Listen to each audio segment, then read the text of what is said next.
Buenas tardes, tengan todos ustedes.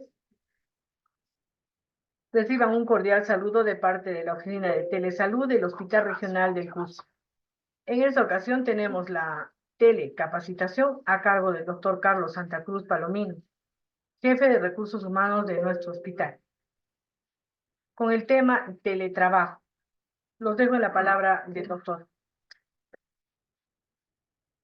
Muy bien, muy buenos días con todos y con todas. Previamente agradeciendo a la unidad de telemedicina por esta cordial invitación. Más bien disculpan por la demora, lamentablemente había situaciones un poco apremiantes, ¿no? Sin más detalles ni preámbulos, vamos a dar inicio al tema del teletrabajo. No, es una política de Estado, si se quiere, está regulado en la ley, ¿no? Y en nuestro país, que ha tenido que ha tenido una aplicación intensa a raíz de la pandemia, ¿no? Recordemos que la pandemia nos ha dado la posibilidad de un adelanto de la virtualidad, pero increíble, ¿verdad? Donde se dispuso pues el confinamiento, el aislamiento domiciliario, de tal forma que los servidores tenían la posibilidad de poder trabajar en sus domicilios, ¿verdad? Y sin embargo, lo que se implementó a raíz de la pandemia, a partir de marzo del año 2020, era el trabajo virtual, que propiamente es diferente, ¿no? Tiene ciertas similitudes, pero también muchas diferencias. Ok, pero que finalmente casi tienen también la misma naturaleza, ¿no? Bien, entonces cuando hablamos de teletrabajo vamos a desarrollar el siguiente índice, ¿no? Vamos a ver las pautas para la implementación del teletrabajo, ¿no? La identificación de los puestos teletrabajables, que es muy importante. Las entidades tienen que finalmente ver qué entidades, o perdón, qué puestos pueden ser susceptibles del teletrabajo. Y el control y seguimiento del teletrabajo. Esto es importante para las unidades de de recursos humanos, considerando pues de que finalmente se tiene que llevar a cabo una labor de fiscalización también, ¿no? Que definitivamente permita cautelar, ¿no? La correcta aplicación del teletrabajo. En cuanto a las pautas de la implementación del teletrabajo, previamente y a manera de conceptos generales, ¿no? Debemos, pues, establecer previamente algunos retos, ¿no? Definitivamente el teletrabajo nos ha permitido un adelanto, ¿no? Se dice, ¿no? Por ahí los doctrinarios, los estudiosos del derecho laboral señalan, y también de las tecnologías, de los TICs, ¿no? Las tecnologías de la informática y de la comunicación, que supuestamente habríamos dado un paso importante, ¿no? Más o menos de unos 10 años, ¿no? Es decir, del 2020 al 2030. ¿No? ¿Por qué? Porque finalmente el Estado peruano ha tenido que implementar, ¿no es cierto? El trabajo virtual ha tenido que implementar también en educación, por ejemplo, las clases virtuales, y no solamente de las entidades o universidades privadas, sino también nacionales. En ese sentido, pues, la tecnología nos ha permitido, ¿no? Permite finalmente, por ejemplo, el trabajo a distancia. En otros países el trabajo a distancia es cotidiano, es moneda corriente, ¿no? Las empresas finalmente incluso privilegian el trabajo a distancia, el teletrabajo, el trabajo virtual, ¿no? Por ahí las madres tienen la posibilidad de cuidar a la familia y paralelamente también de desarrollar su trabajo. Y se dice que finalmente la calidad de trabajo es inclusive mucho más eficiente, más óptimo que cuando uno está en el puesto de trabajo. Y eso es cierto, ¿no? Porque la madre, pues, si tenemos en casa hijos menores, entonces alterna la posibilidad de poder cuidar a los hijos y también cumplir su trabajo, ¿verdad? Entonces, eso nos ha permitido, ¿no? El trabajo a distancia, las nuevas formas de producción, las formas también de fiscalización, obviamente paralelo a esa posibilidad de trabajar a distancia, también tiene que haber mecanismos ¿no? Mecanismos de fiscalización coherentes, ¿no? Bien, entonces, como referencia tenemos que indicar también de que en nuestro país estuvo autorizado hasta diciembre del año 2022, el teletrabajo remoto, ¿no? Que repito, es diferente al teletrabajo, y desde el año 2013 también estuvo vigente la ley 30.036 que permitió pues el trabajo, ¿no? El teletrabajo a través de una ley antigua. Y sin embargo, en el año de 2023 se autorizó, ¿no? Eh, la posibilidad de un teletrabajo a través de la ley 31.272, que es una ley que ha sido reglamentada en febrero de este año, ¿no?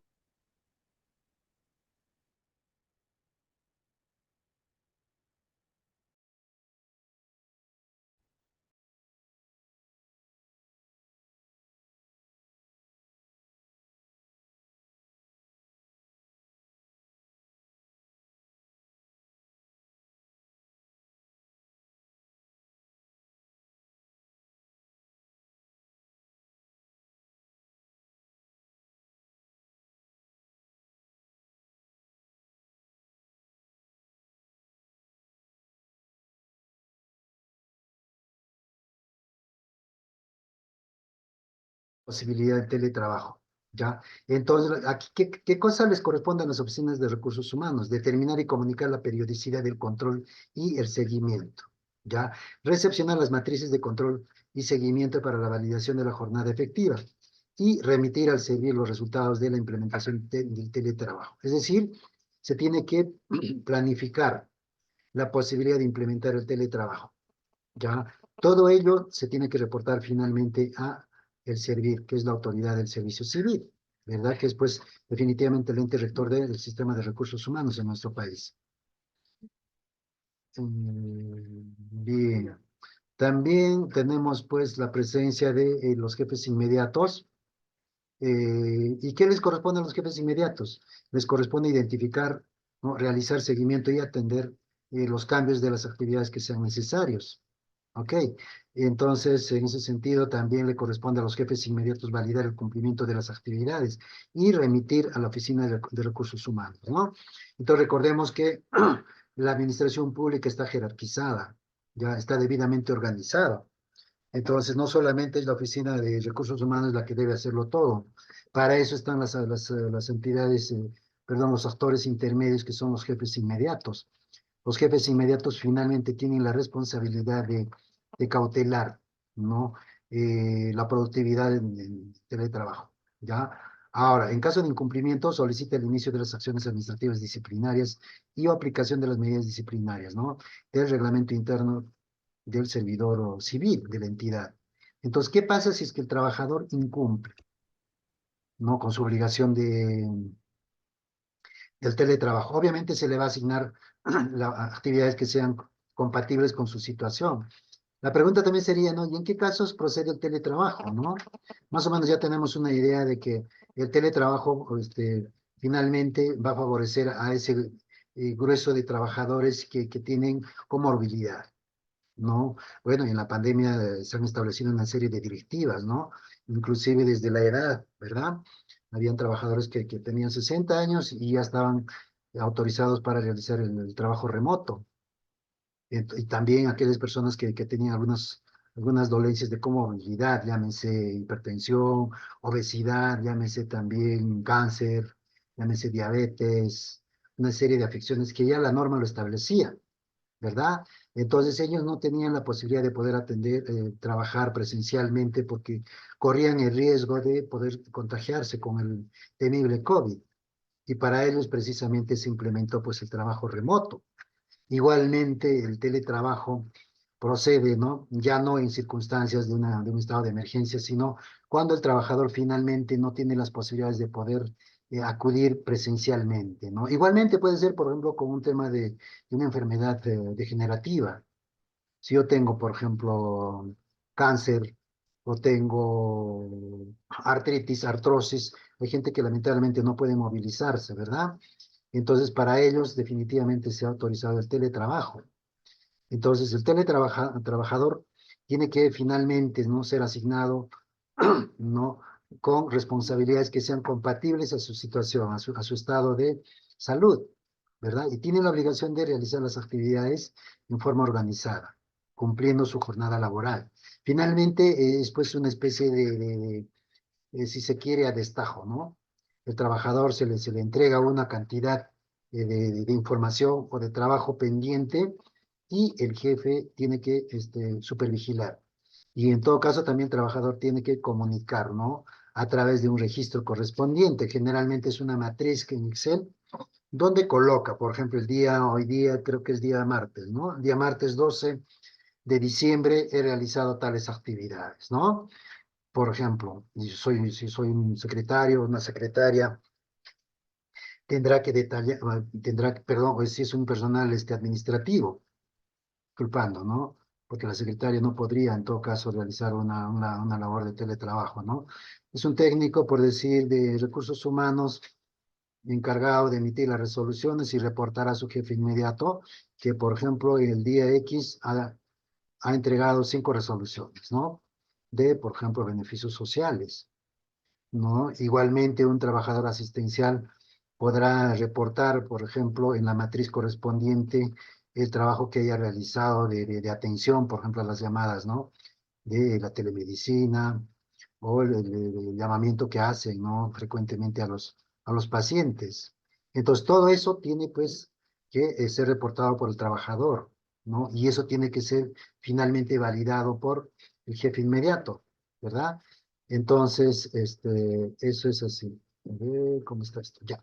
En cuanto a los aspectos generales, vamos a ver, pues, vamos a desarrollar en todo caso los constructos, los conceptos de lo que es el teletrabajo, en qué modalidades puede desarrollarse, ya, qué recursos se asignan al teletrabajador, ¿no? Para que pueda desarrollar su labor correspondiente, ya. También se puede revertir la modalidad de teletrabajo, no es una pregunta muy frecuente que se hace, ¿no? Es decir, si aquel trabajador no cumple su responsabilidad del teletrabajo, se puede revocar su teletrabajo y hacer trabajo presencial.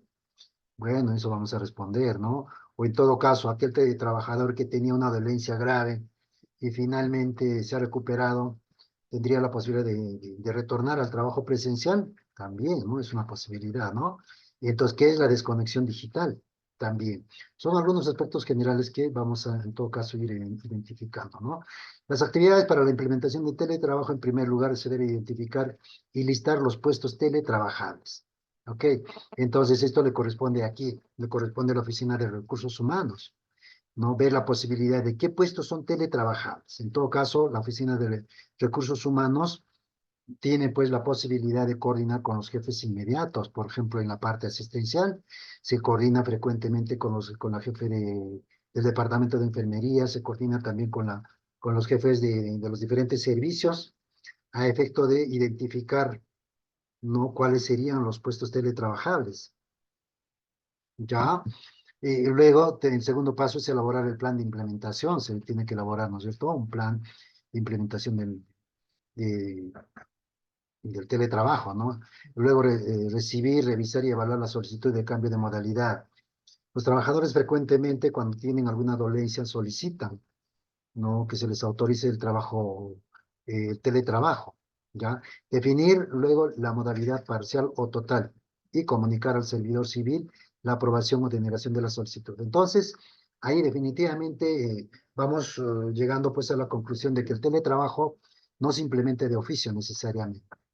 Por el contrario, el teletrabajo se implementa ¿no? Se implementa a petición de parte interesada. Es el trabajador el que solicita la posibilidad de realizar un teletrabajo, ¿ok?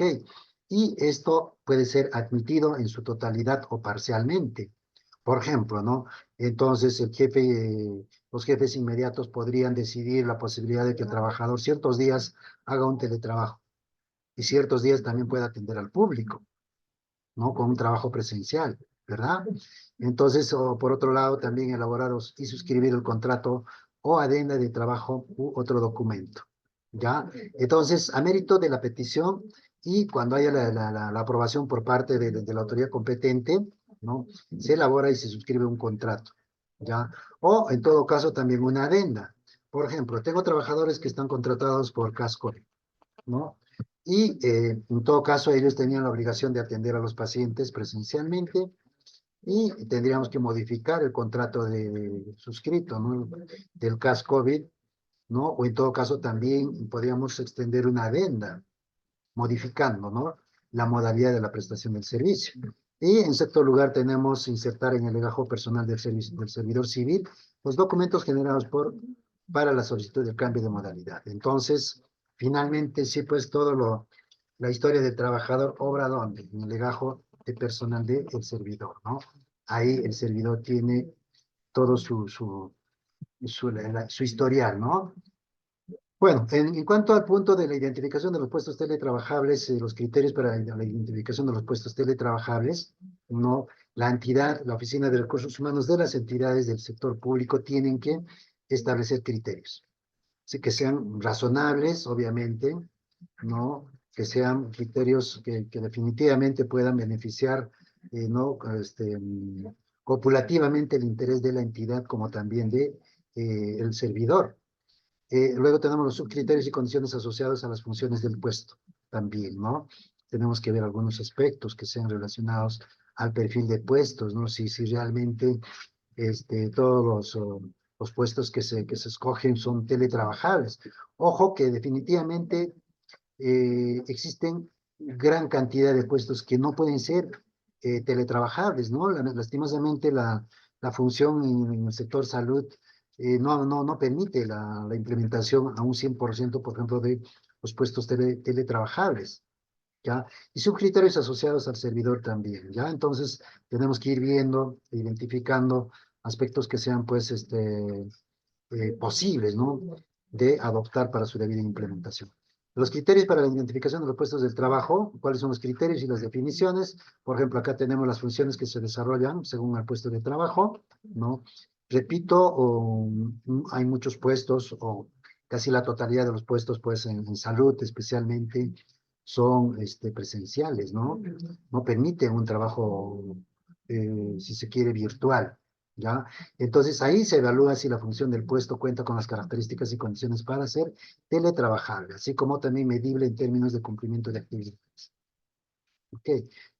Por ejemplo, el procesamiento de alguna información donde exista una unidad de medida, sí podría ser implementado, ¿no? Y susceptible de un puesto teletrabajable. El acceso a la tecnología, confidencialidad de la información también, ¿no? Se tiene que ahí tomar como criterio, ¿no? Que la información que se entrega al servidor tenga la debida posibilidad, ¿no? De ser, pues, custodiada como información confidencial. Yo no podría, por ejemplo, delegar a un trabajador de compras, ¿no? Por decir, un proceso logístico, ¿verdad? Cuando lamentablemente podría por ahí filtrarse alguna posibilidad de un tráfico de influencia, etcétera, etcétera, ¿no?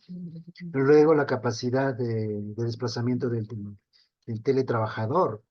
Entonces tenemos que ver ahí, por ejemplo, y evaluar la distancia de la ubicación del servidor respecto de su centro de trabajo, ¿ya? El nivel también de complejidad para su transporte, ¿ok? Es decir, tenemos que ver también y compulsar el interés del trabajador con también las posibilidades de transporte, ¿no? Entonces, si el trabajador vive en una comunidad lejana, por decir a media hora o una hora de Cusco, entonces ver también esa posibilidad, ¿no?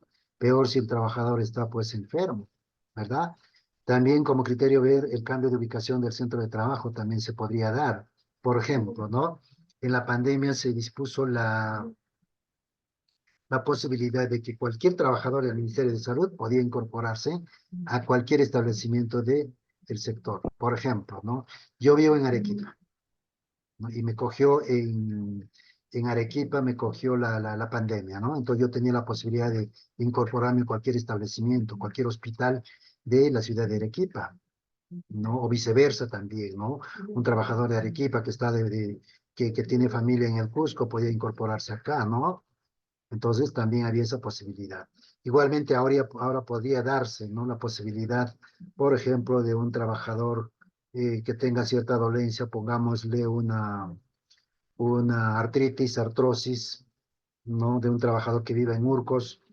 Entonces, este pobre trabajador no tiene pues la posibilidad de movilizarse con libertad, ¿no?